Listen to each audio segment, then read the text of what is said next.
Hey guys, welcome back to my channel. I want to show you how I set up my Epson printer. I purchased one printer and I also purchased the Sublimation ink, not realizing that the ink that comes with the printer is not the same as the Sublimation ink. Yeah, like, duh, that's the reason why you have to set it up as a Sublimation printer. And so, I bought the ink and I bought another printer.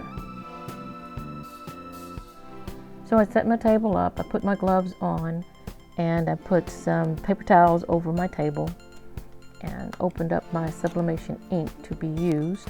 It came with syringes for each color, and the bottles themselves were wrapped in a vacuum-packed plastic bag.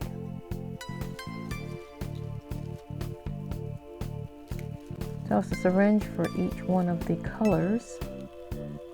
And it has the little needle point to it that you add to the syringe, and it also has a little cap,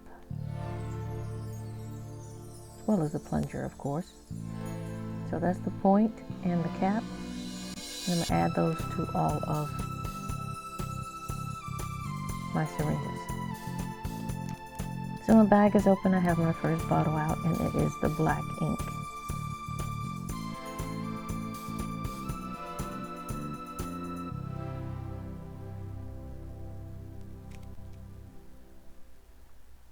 I'm going to take the cap off. There's the end which sticks right down inside of this bottle. And the tip of this is flexible. What you don't want to have is air in your bottle. And I had to work with it a little bit to get the air out. The first plunge, of course, had air, and I needed to push it back into the bottle.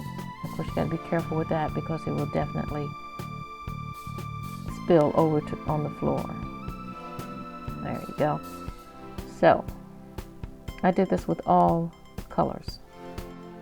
So once I had the air out, I was ready to put it in the print.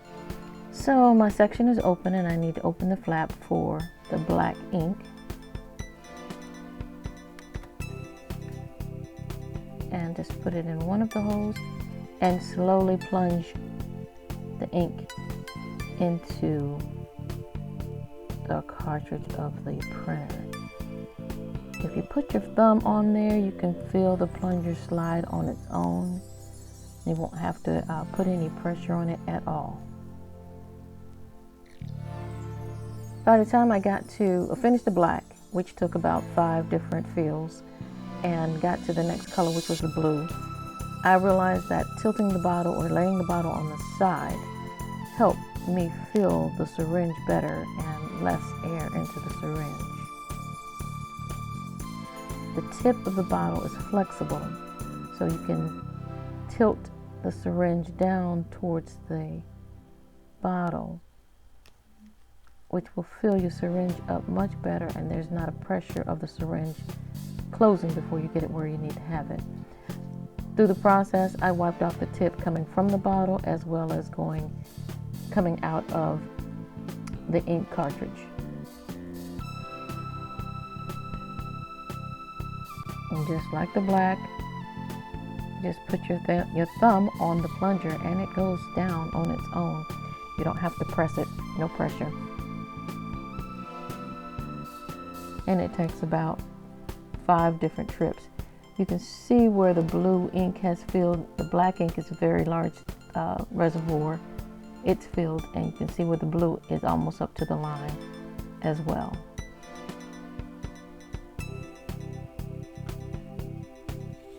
And because I didn't need all that I had in the syringe to reach the line, I just stopped plunging.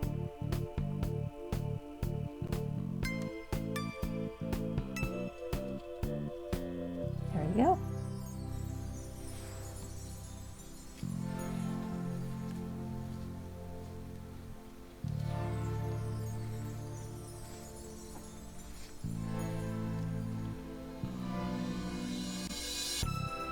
Now this is a better look of how to lay that bottle to the side and tilt the tip of the bottle so that you can pull in the color, the ink.